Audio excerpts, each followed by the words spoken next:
Hi friends, welcome to Harshitha blog. ఈరోజు నేనైతే చింతపండు పులిహోర చేసి చూపిస్తున్నాను ఫ్రెండ్స్. అది వచ్చేసి చాలా బాగుంటుంది. మనం పూజా సమయంలో గిట్ట దేవుడికి నైవేద్యంగా పెట్టుకోవచ్చు. మామూలుగా పిల్లల లంచ్ బాక్స్లోకైనా, మనకు మార్నింగ్ టైం టిఫిన్లోకైనా, లేదా నైట్ మిగిలిపోయిన అన్నం అయినా ఏదైనా చేసుకునే విధంగా చింతపండు పులిహోర చేసి చూపిస్తున్నాను ఫ్రెండ్స్. చాలా చాలా బాగుంటుంది. దానికోసం నేనైతే ముందుగా అయితే రైస్ ఉడకబెట్టుకొని పెట్టుకున్నాను. రైస్ చింతపండు పులిహోరకైనా ఏ పులిహోరకైనా మనం కొంచెం మెత్తగా ఉడికించుకోవద్దు, కొంచెం పొడి పొడిగా ఉడికించుకుంటే చాలా చాలా బాగుంటుంది. మెత్తగా ఉడికించుకోవడం వల్ల మొత్తం ఇట్లా స్టిక్కీగా అయిపోతుంది. అలా అవ్వకుండా ఉండాలంటే పొడి పొడిగా ఉడికించుకోవాలి. అలాగే దానికోసం నేనైతే ఒక పెద్ద నిమ్మ సైజ్ అంతా చింతపండు నానబెట్టుకున్నాను. దాని గుజ్జు తీసుకొని పక్కకు పెట్టుకున్నాను. అలాగే మినప్పప్పు, శనగపప్పు, ఆవాలు, జీలకర్ర కొంచెం ఎక్కువ మోతాదులో తీసుకోవాలి. అలా తీసుకోవడం వల్ల పప్పులన్నీ పంటి కింద వరకుంటూ చాలా బాగుంటాయి, క్రిస్పీగా. రెండు పచ్చిమిరపకాయ చీలికలు, వెల్లుల్లి, ఎండుమిరపకాయలు తీసుకోవాలి, పల్లీలు. తర్వాత నెక్స్ట్ తయారు చేసుకునే విధానం వచ్చేసి స్టవ్ ఆన్ చేసి స్టవ్ పైన ప్యాన్ పెట్టుకొని ప్యాన్లో కొంచెం ఎక్కువనే ఆయిల్ వేసుకోవాలి. ఎందుకంటే పులిహోరకు ఆయిల్ ఎక్కువ ఉండడం వల్ల చాలా బాగుంటుంది. అందుకని చెప్పేసి నేనైతే కొంచెం ఎక్కువగానే వేసుకుంటున్నాను. ఆయిల్ వీటెక్కిన తర్వాత మనం ముందుగానే చూపించాను కదా మినపప్పు, శనగపప్పు, ఈ పప్పులన్నీ అందులో వేసుకొని బాగా వేయించుకోవాలి.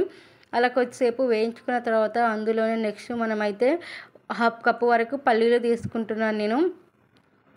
అలా ఎక్కువగా వేసుకుంటే కొంచెం పప్పులు అలా ఇష్టం ఉన్న వాళ్ళకి చాలా బాగుంటుంది. లేదు పప్పులు అవేవి లేకుండా ఇష్టం లేవు అనుకున్న వాళ్ళకి సింపుల్గా చేసుకోవచ్చు. నేనైతే కొంచెం పప్పులు వేగిపోయిన తర్వాత ఇప్పుడైతే పల్లీలు తీసుకుంటున్నాను. పల్లీలు వేసేసుకొని వీట కొంచెం మగ్గిన తర్వాత ముందుగానే కట్ చేసుకొని పెట్టుకున్న పచ్చిమిరపకాయ చీలికలు గిట్ట వేసుకొని బాగా దూరగా వేయించుకోవాలి.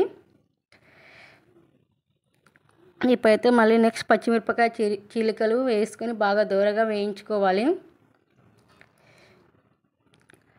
ఇప్పుడు మళ్ళీ ఒక 4-5 ఎండుమిరపకాయలు గిట్ట వేయించుకుంటున్నాను.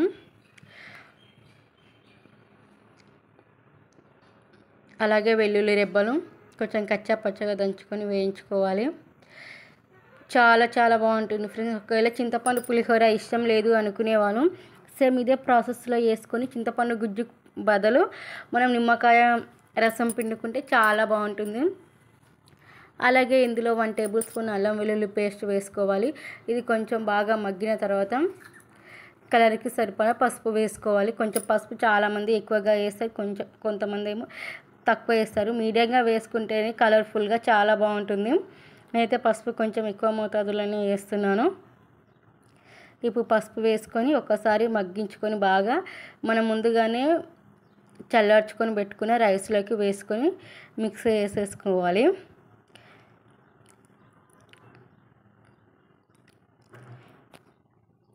ఇప్పుడు ఒకసారి మళ్ళీ మిక్స్ చేసుకొని మనం ముందుగానే చల్లార్చుకొని పెట్టుకున్న రైస్లోకి వేసేసుకోవాలి. చూడండి తాలింపు గిట ఎంత బాగా వేగిపోయింది, చూనికి ఎంత రెడ్డిష్గా ఎంత బాగుందో. ఇప్పుడు ఈ రైస్లోకి ట్రాన్స్ఫర్ చేసేసుకోవాలి. వేసుకొని అది బాగా కలిపేసుకోవాలి. నెక్స్ట్ మళ్ళీ అదే ప్యాన్ పెట్టుకుంటున్నానండి నేను. మళ్ళీ అయితే ఏం కరగట్లేదు. అదే ప్యాన్ అలాగే పెట్టుకొని మనం ముందుగానే చింతపండు గుజ్జు తీసుకొని పెట్టుకున్నాను కదా. చింతపండు గుజ్జు 1 కప్పు వరకు వచ్చింది నాకైతే. నేను తీసుకున్న క్వాంటిటీకి 1 కప్ సరిపోతుందని చెప్పేసి 1 కప్ తీసుకున్నాను. ఈ గుజ్జుని చాలా మరిగించి పేస్ట్ లాగా చేసుకోవాలి. మనము పేస్ట్ అనే పేస్ట్ లెక్క వచ్చేంతవరకు బాగా మగ్గించుకొని దగ్గరికి అయ్యేంతవరకు చేసుకోవాలి. ఇప్పుడు ఇందులో కొంచెం సాల్ట్ వేసుకొని అలాగే అన్నంలో గిట్ట కొంచెం రైస్లో గిట్ట కొంచెం సాల్ట్ వేసుకున్నాను నేను. ఇప్పుడైతే రైస్ని బాగా మిక్స్ చేసుకోవాలి. నేను మిక్స్ చేసి చూపిస్తాను. ఇప్పుడు చూడండి.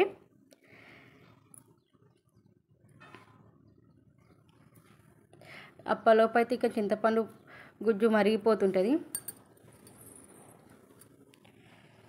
చూడండి రైస్ అయితే అలా కలిపేసుకున్నాను నేను. పసుపు గిట్ట పర్ఫెక్ట్గా సరిపోయింది. కలర్ ఎక్కువ తక్కువ అలా ఏం కాకుండా చాలా బాగా సరిపోయింది. పచ్చిమిరపకాయలు అవన్నీ ఎంత బాగా వేగాయో చూడండి.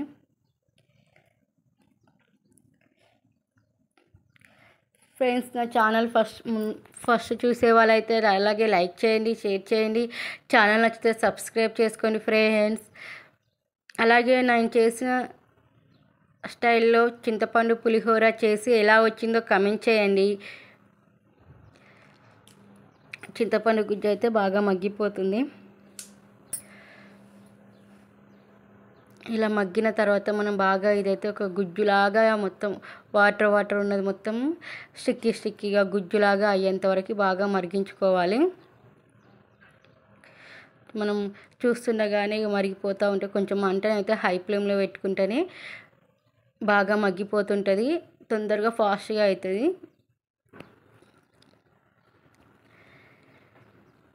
ఇంకొంచెం మగ్గాలి, ఇంకొక 3 to 5 minutes మగ్గితే సరిపోతుంది.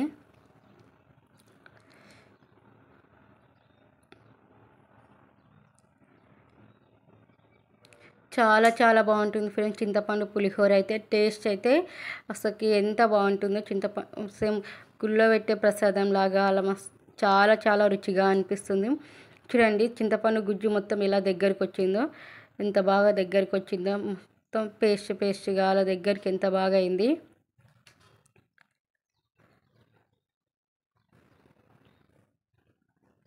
ఇప్పుడు దీనైతే మనం ముందుగానే చల్లార్చుకొని పెట్టుకున్న రైస్లోని వేసేసుకొని బాగా మిక్స్ చేసేసుకోవాలి. నేనైతే స్టవ్ ఆఫ్ చేసేసాను. ఇప్పుడు ఇదైతే అందులో వేసుకొని బాగా మిక్స్ చేసేసుకోవాలి.